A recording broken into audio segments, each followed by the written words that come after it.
আসসালামু আলাইকুম। এই ভিডিওতে আমি কিছু কনফিউশনের সমাধান করে দিব, যেমন অন্তরক, অন্তরকরণ এবং অন্তরকলন। তিনটা নামই মোটামুটি সেম, কিন্তু কোনটা দ্বারা আমরা কি বুঝি। অনেক সময় পরীক্ষাতে আমরা কনফিউজড হয়ে যাই আসলে কোনটা করতে বলা হচ্ছে এবং কোনটা দিয়ে কি বোঝানো হচ্ছে। অন্তরক, অন্তরক মানে হচ্ছে ইংলিশে ডেরিভেটিভ। অন্তরকরণ এটা হচ্ছে ডিফারেন্সিয়েশন এবং অন্তরকলন এটা হচ্ছে ইন্টিগ্রেশন। অন্তরকটা হচ্ছে রেজাল্ট, অন্তরকরণ করে আমরা যেটা পাই সেটা হচ্ছে অন্তরক। এই অন্তরকটা হচ্ছে রেজাল্ট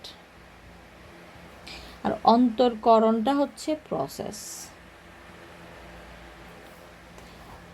ডিফারেন্সিয়েশন করে আমরা ডেরিভেটিভ পাই, সেটা হচ্ছে অন্তরকরণ করে অন্তরক পাই।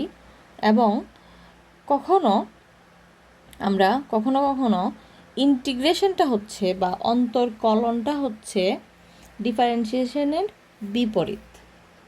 অনেক ক্ষেত্রে আমরা ইন্টিগ্রেশন করে ডিফারেন্সিয়েশনের যে রেজাল্টটা সেটাকে ফিরে পেতে পারি। ডিফারেন্সিয়েশন যে সমীকরণটা থেকে ডিফারেন্সিয়েশন শুরু করে ডেরিভেটিভটা পেয়েছি, সেটাকে আবার ইন্টিগ্রেশন করলে ডিফারেন্সিয়েশনের সমীকরণটা পুনরায় পেতে পারি। এখানেই হচ্ছে মূল পার্থক্য। যেমন ধরি আমাদের কাছে একটা ফাংশন আছে y=x²। এখন এটাকে যদি আমরা অন্তরকরণ করি মানে ডিফারেন্সিয়েশন করি, তাহলে আমরা কি পাবো?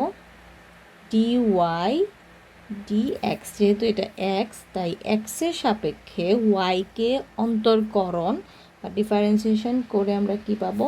এখানে যেহেতু পাওয়ার আছে, পাওয়ার রুলের মাধ্যমে 2টা সামনে আসবে, x পাওয়ার থেকে 1 বিয়োগ হবে, তার মানে 2x, 2 থেকে 1 গেলে 1, এটা না লিখলেও চলে।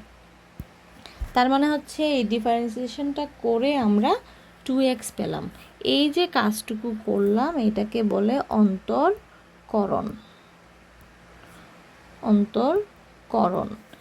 আর এই যে রেজাল্টটা আমরা পেলাম এটাকে বলা হয় অন্তরক। এটা হচ্ছে ডেরিভেটিভ, এটা হচ্ছে ডিফারেন্সিয়েশন। এখন এটাকে যদি আমরা আবার ইন্টিগ্রেশন করি, যেমন 2x এই যে dx যদি ইন্টিগ্রেশন করি তাহলে আমরা কি পাবো? এক্সটা এখানে পাওয়ার হয়ে যাবে x², আর একটা কনস্ট্যান্ট এখানে যোগ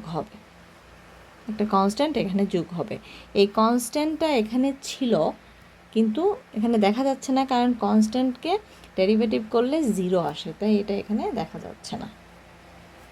তার মানে আমরা কি বুঝলাম? অন্তরকরণ হচ্ছে ডেরিভেটিভ বের করার প্রক্রিয়া, অন্তরক হচ্ছে ডেরিভেটিভ যেটা রেজাল্ট যেটা সেটা, অন্তরকলন হচ্ছে ইন্টিগ্রেশন, যা অনেক ক্ষেত্রে অন্তরকরণের বিপরীত প্রক্রিয়া।